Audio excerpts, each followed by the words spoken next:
Tutti i manuali e le tavole che avevano erano giapponesi e riportavano l'ora locale del Giappone.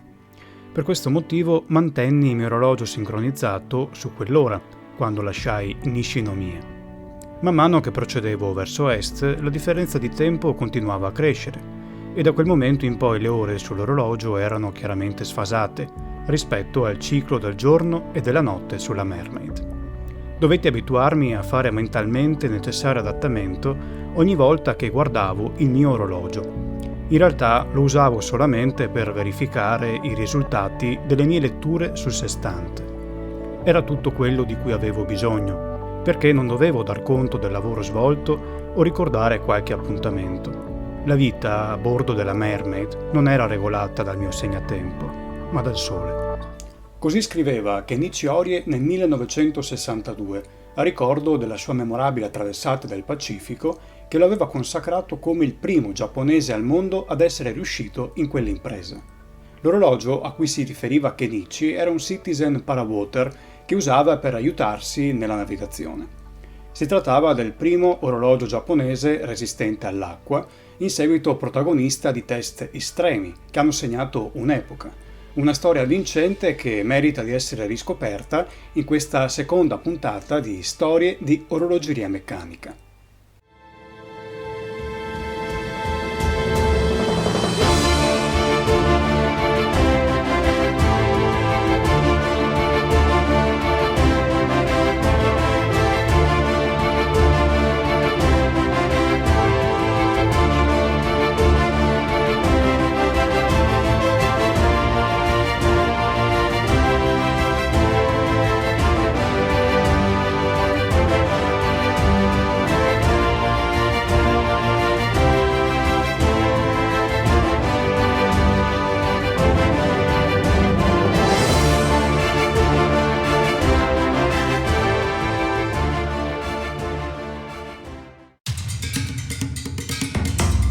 La storia del Parawater e dei suoi test, si diceva, ma per capire in che modo ci si arriva, dobbiamo partire dal 1923.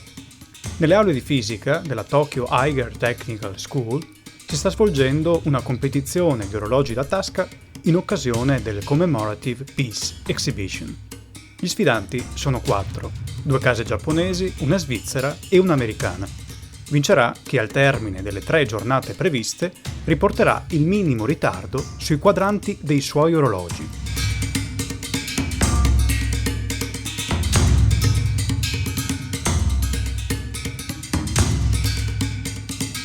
Inizia così la competizione sotto lo sguardo di giudici esperti, o meglio comincia uno scontro ad armi impari tra le 2 compagnie giapponesi che rispondono al nome di Seikosha e Shokosha, i produttori occidentali Nardan e Waltham, con alle spalle già una consolidata esperienza nel campo dell'orologeria di precisione.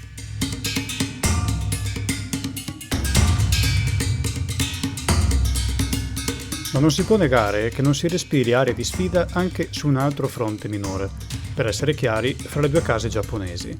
Tra uno sfidante, con molti più muscoli sulla carta, l'azienda Seikosha, che produceva e vendeva orologi già da 27 anni, e un avversario ancora nella categoria dei pesi piuma, la Shokosha, con solo 5 anni di ricerca e sviluppo dietro di sé, e nessun orologio ancora presentato al grande pubblico.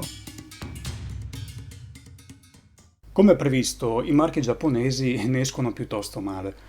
Alcuni orologi finiscono col far registrare un ritardo anche di 3 minuti al giorno, ma la partita che si gioca in casa tra Shokosha e Seikosha ha esiti inaspettati.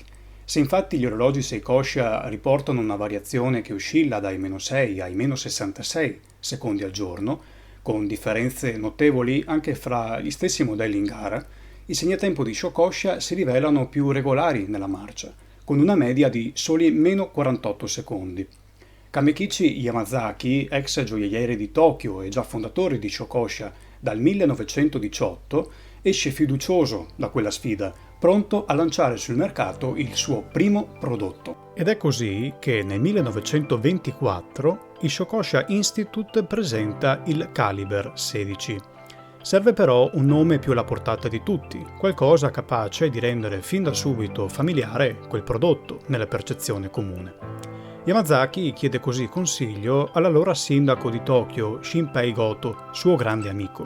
Era già noto che la filosofia della casa emergente era quella di fare dei segnatempo ampiamente accessibili, rifuggendo l'idea dell'orologio come oggetto di lusso, perseguita invece dalle case svizzere e americane.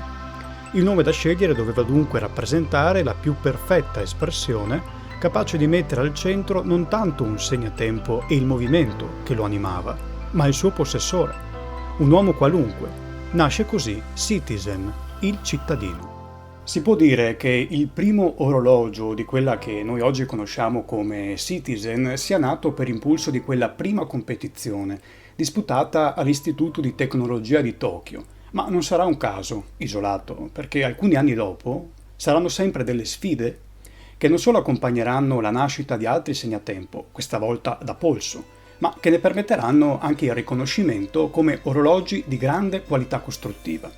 È infatti nel corso della cosiddetta era Yamada, dal nome dell'allora direttore generale della casa, Eiichi Yamada, che Citizen svela il Parashock nel 1956, il primo orologio resistente agli urti, lanciandone alcuni da un elicottero in occasione di vari eventi di massa in tutto il Giappone. E a seguito di quei lanci tutti gli orologi vengono recuperati funzionanti, lasciando gli spettatori quasi increduli. 3 anni dopo, Citizen ritiene che i tempi siano maturi per dimostrare a tutto il mondo che anche in Giappone può essere prodotto un orologio resistente all'acqua e alla polvere, riducendo così il divario tecnologico con la Svizzera, che poteva già vantare da molto tempo, grazie all'introduzione della Rolex Oyster nel 1926, un segnatempo water resistant. Viene così alla luce il Citizen Parawater, in senso lato il papà di tutti i diver Citizen odierni. In realtà, diversamente da come spesso si sente dire, il Parawater del 1959 non era altro che un Citizen Deluxe, un modello già di discreto successo, a carica manuale, che Citizen aveva deciso di modificare per renderlo impermeabile. C'era riuscita cambiando la forma della cassa dell'orologio ed impiegando guarnizioni tra cassa e fondello della tipologia O-ring, fatte di gomma nitrilica. Ma le modifiche riguardavano anche il canotto e la corona, anch'essi dotati di un anello di nitrile allo scopo di impermeabilizzare l'intero segnatempo, rendendolo resistente fino ad una pressione di 5 bar. Ma il volersi mettere in competizione con Rolex spinge la casa nipponica ad organizzare anche delle dimostrazioni pubbliche con l'obiettivo di convincere proprio tutti della qualità della tecnologia Parawater. È noto infatti che alcuni anni prima, molti anni prima, Rolex aveva pensato bene di mettere il suo Oyster al polso della nuotatrice professionista Mercedes Gleitze, nel corso dell'attraversamento del canale della Manica a nuoto per dimostrare l'impermeabilità del suo segnatempo. Citizen era in procinto di cimentarsi in qualcosa di simile, ma con dei test di resistenza all'acqua molto più spettacolari, capaci di combinare anche ricerca scientifica e di coinvolgere più direttamente la gente comune. Ma prima però accadde qualcos'altro. Il primo test non viene diretto ufficialmente dalla casa nipponica, ma si produce quasi per caso, in una circostanza che avrà comunque il merito di dimostrare l'affidabilità della tecnologia Parawater anche in situazioni non proprio quotidiane. Nel 1962, infatti, oltre alla classica strumentazione di bordo, sono ben 2 orologi Citizen Parawater quelli che accompagnano il solista giapponese Kenichi Orie nel suo attraversamento del Pacifico, a bordo dell'ormai leggendaria imbarcazione Mermaid. A quel tempo Orie aveva solo 23 anni e dopo ben 94 giorni di navigazione, non senza qualche difficoltà, riesce a raggiungere le coste della California con i 2 Parawater perfettamente funzionanti. Erano orologi che Orie usava come complemento ai suoi strumenti di navigazione per determinare la sua posizione nell'oceano. Dopo un anno dalla traversata di Kenichi Orie, in Giappone si diffonde la notizia che il Dipartimento della Difesa Marittima, assieme all'Università di Scienze e Tecnologie di Tokyo, sta per iniziare una missione di ricerca per studiare la corrente oceanica, chiamata Kuroshu. L'idea è quella di utilizzare delle boe da lanciare in mare con un messaggio all'interno, invitando chi le avesse poi ritrovate al termine del loro viaggio di comunicare la loro posizione. Citizen apprende la notizia e vede in questa missione un'opportunità unica per testare e distribuire anche gratuitamente i suoi Parawater. Come? inserendo degli orologi proprio all'interno delle boe. L'8 giugno del 1963 il peschereccio Umitaka Maru salpa dal porto di Tateyama per raggiungere una zona a circa 72 km dalla costa della penisola del Boso, in un punto di passaggio della corrente marina. In ben 3 occasioni, circa 130 speciali boe di legno di 20 cm di diametro e 9 di altezza, riconoscibili dalla dicitura Friendship Kurosho, vengono gettate in mare proprio in quel punto. Le prime boe vengono fatte cadere da un elicottero che sorvolava la zona, con un gesto di grande impatto scenografico capace di evocare i testi del Parashock. Le rimanenti invece vengono lanciate dalla barca da vari responsabili della missione e dai molti giornalisti ospitati a bordo per immortalare il grande evento. Su ogni boa era stata incisa una richiesta di cooperazione che invitava a comunicare la data, l'ora e il luogo di un eventuale futuro recupero dell'oggetto, ma si invitava anche a fornire un resoconto sulle condizioni dell'orologio che ogni boa trasportava con sé nella parte sottostante. Il secondo test si svolge l'anno seguente, nel 1964, con certamente una più grande copertura pubblicitaria che coinvolge anche alcuni rivenditori e concessionari Citizen, riscontrabile dagli allestimenti delle vetrine del tempo, dei veri e propri acquari con all'interno dei parawater al posto di pesci. Le boe che vengono impiegate stavolta sono di plastica e presentano una forma meno squadrata e un colore giallo brillante, questo per poter essere più visibili tra le onde del mare. Anche questa missione si svolge in 3 occasioni e sempre durante il mese di giugno. Gli orologi coinvolti sono stavolta circa 149.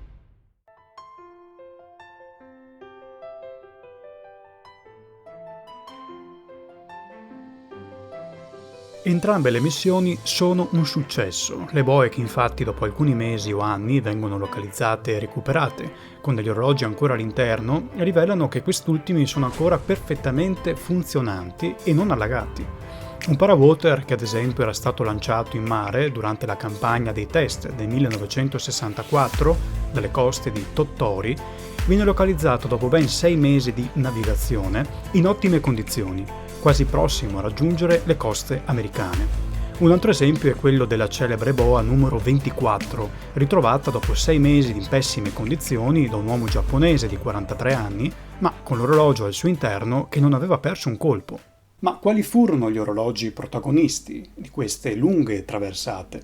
È da pensare che non sia stato il modello Deluxe del 59 ad aver vestito il polso di Orie durante il suo viaggio in solitaria, e che poi era stato impiegato anche nei test del Pacifico, ma un parawater a carica automatica, questo prodotto approssimativamente a partire dal 1961. Un orologio che, oltre ad essere resistente all'acqua, poteva essere alimentato dal moto delle onde grazie al celebre movimento jet, che a differenza di un rotore oscillante centrale era fornito di un rotore girevole ad anello, unico nel suo genere, e che in quegli anni rappresentava lo standard per i movimenti automatici della casa nipponica.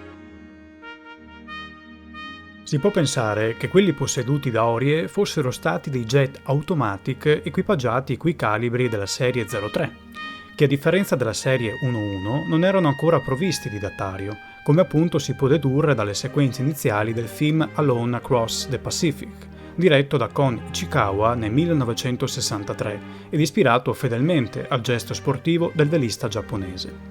I calibri della serie 03 vennero prodotti dal 1961 fino al 63, per poi essere rimpiazzati già l'anno precedente coi movimenti della serie 11, provvisti invece di datario. E sono stati proprio quest'ultimi i protagonisti delle traversate oceaniche, montati sui modelli Citizen Autodater Parawater, come attestano varie fonti dell'epoca.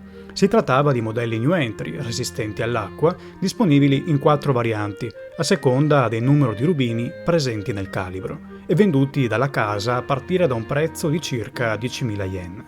Ma quella dei test transoceanici di Citizen è stata anche una storia di amicizia, un'occasione di incontro fra 2 culture. Assieme alle boe infatti viaggiavano anche dei messaggi benauguranti, scritti da alcuni studenti giapponesi e destinati ai loro omologhi americani. E così è stato per una boa partita dal Giappone nel 1963 ed approdata sulle coste dell'Oregon, dove venne ritrovata alle ore 8 del 13 aprile del 66 da Mrs. Siegfried, quasi 3 anni dopo la sua partenza. Al suo interno una lettera scritta da una giovane studentessa, Megumi Kamishi. L'orologio attaccato alla boa però si era smarrito.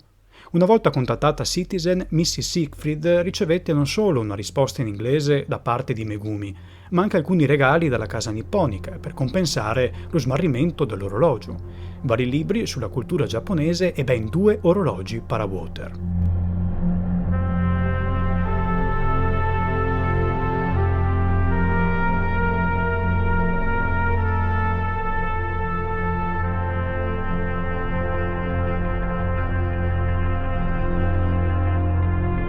Il parawater di Kenichi Orie aveva raggiunto sano e salvo le coste della California nel 1962.